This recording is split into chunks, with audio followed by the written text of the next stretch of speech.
Hello darlings, this is the Crafty Bee and I'm back with another interesting tutorial. Today I'll be teaching you how to make this lovely kimono blouse you see on the screen, and it's easy to make.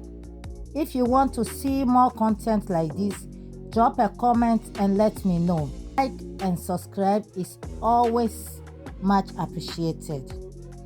So without wasting much of your time, let's dive into the video. So guys, I have 1.5 yards of satin fabric. This is the wrong side and then this is the good side, and I folded it into 4. This is going to be a kimono top and it's going to be cut together with the sleeve. So the measurement we'll be needing is the shoulder measurement, the top length, which is going to be 22 inches together with the hemming allowance, and then you need your shoulder measurements and then the length of your sleeve, or you put your tape in the center of your neck at the back and then measure it to where you want the sleeve to end. I'm going to take this pattern paper to illustrate to you how I folded it. So this is the 1.5 yards of fabric.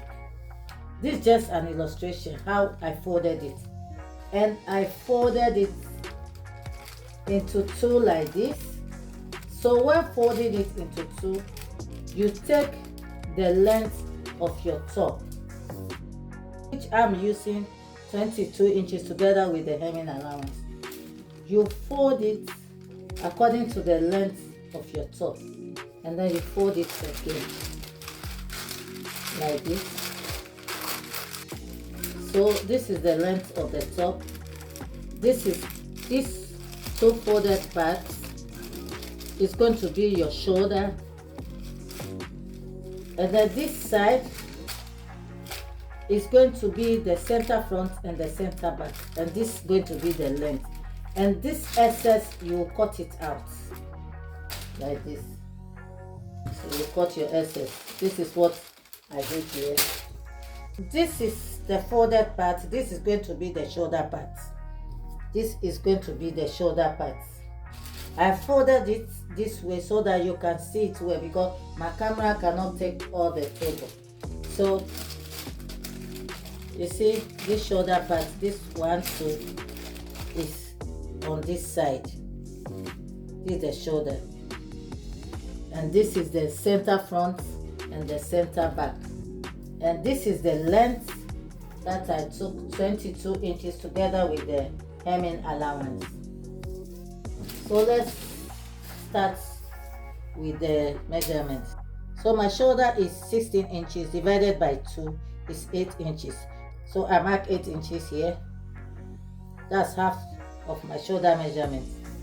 So for the length of the sleeve is 17.5 inches and 1 inch for the sewing allowance. I have here 18.5.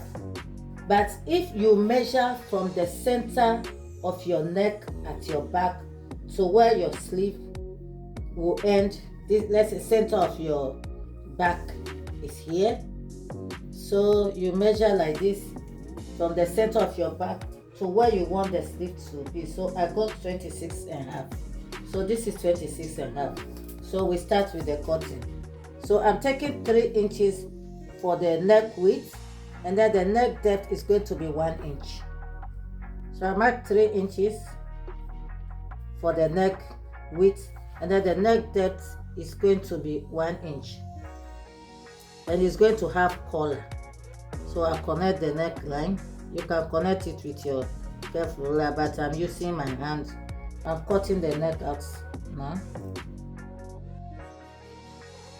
So after cutting the neck line, you notch the center of the back and the front like this, and then you also notch this part, because we are going to open it up, and then we'll use one side for the front and then one side for the back.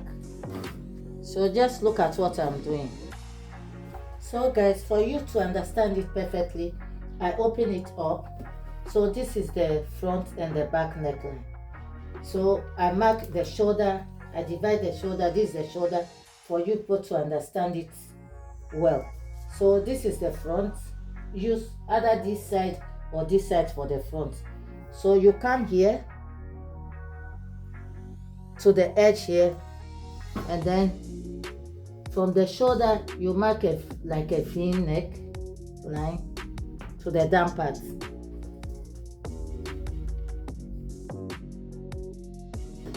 So can you see that? This is it. It's going to, you are going to wear it like a wrap top with a big collar. So this is the front. So I'm going to cut this one out.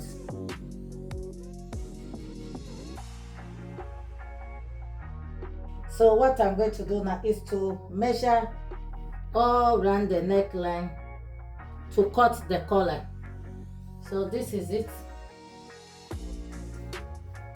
You see how it looks? So I'm going to measure around all the neckline to cut the collar.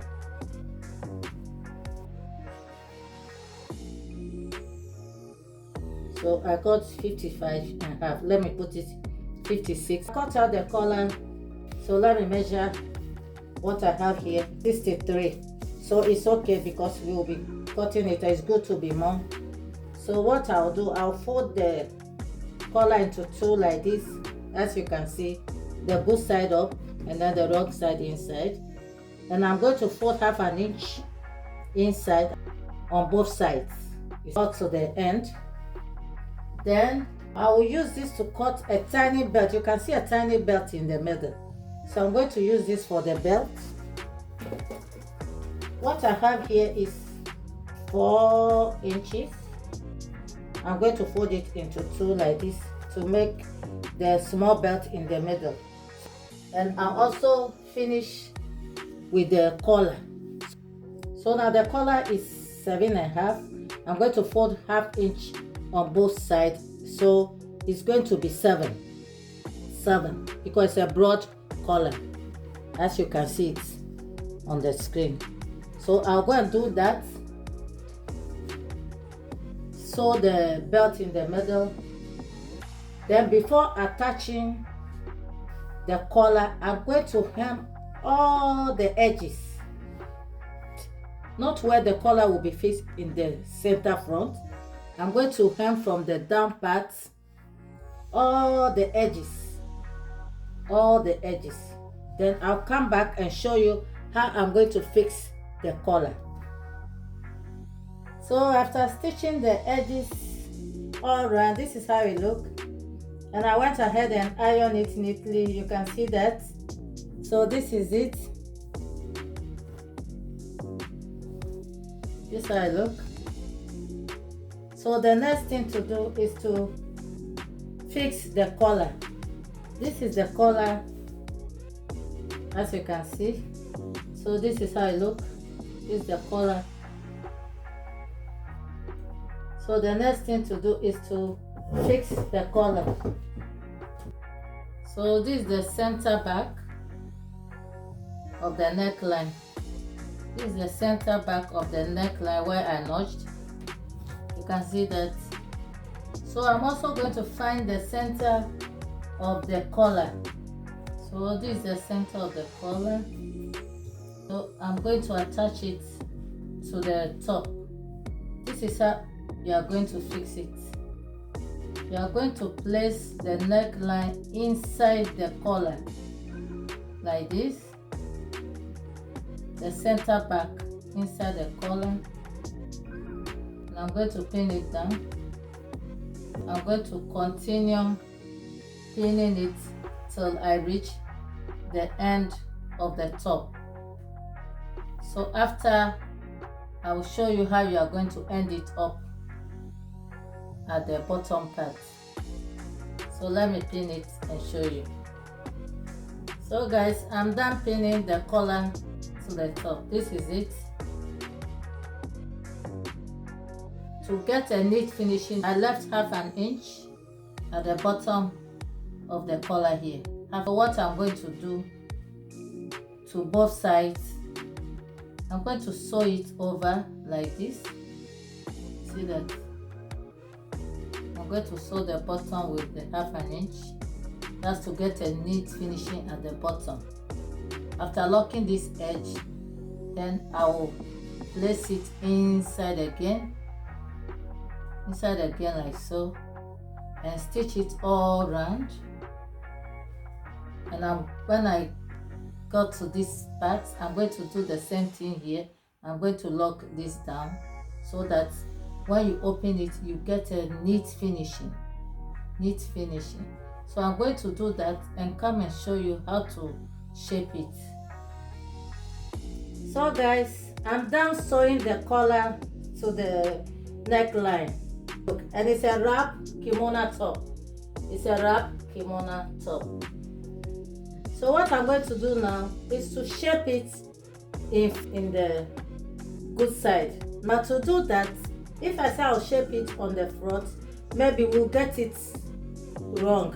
So I will be turning it to the back side so that we can find the midpoint so that we can shape it nicely. So guys, I've turned it to the back and I iron a line in the center. You can see the line. This is the line in the center. So you need your shoulder to your waist. This is where I marked. My shoulder to my waist is 16 inches, and I mark also the 16 inches on this side. So you are going to divide your waist by 4. So the waist I'm using is 37. 37 divided by 4 is 9.2. So we are going to place 9.2 to the left and then 9.2 to the right. But because it's free kimono top, you need extra allowance to give that space. So you are going to add 2 inches on each side. So 9.2 plus 2 inches is 11.2. So I'm going to mark 11.2 towards the left and then 11.2 towards the right. 11.2 towards this side and 11.2 towards this side. Now we come to the sleeve side. So around the sleeve measurement is 12 inches. Divided by 2 is 6. So from the shoulder here, you mark 6 inches, but I'll add 1/2 inch. So 6.5. And then 6.5 also on this side. Let me push it so that you can see. So I mark 6.5 here also, like this. So I mark. So what I'm going to do now is to connect from the 6.5 inches all the way to meet the waistline. Can you see that? So I'm going to do the same thing to the other side, from the sleeve to the waistline, and from this sleeve also to the waistline. So this is it. So after stitching, the next thing to do, either you make a buttonhole here to pass through the belt and a buttonhole here, or you use your eyelet. So I'm using my eyelet. I place one here and I place one here. And when doing it, you are going to hold the two fabric together, the front and the back together here. For the time being, I'm going to stitch on it and come back. So darlings, I'm done shaping the top. You can see that. So the next thing I'm going to do now is to fix the eyelet. So guys, I'm done fixing the eyelet. You can see that this is the front, this is the back. You see how neat it looks. And this. So now I'm going to pass the belt. So guys, if you don't have the eyelet, you can make a buttonhole and then pass the belt through it. So our kimono wrap top is ready. If you find this tutorial helpful, please don't forget to like this video, share my videos, and also don't forget to subscribe if you've not done so. So guys, we have come to the end of today's video. Our kimono wrap top is ready. I'll wear it for you guys to see how beautiful it will look on me. So if you find this tutorial helpful, please don't forget to give this video a thumbs up, share my video, leave comments. If anything you don't understand about this top, please leave the comments down. So thank you for watching and don't miss out on my next video. Bye. I love you all. Bye. Happy New Year.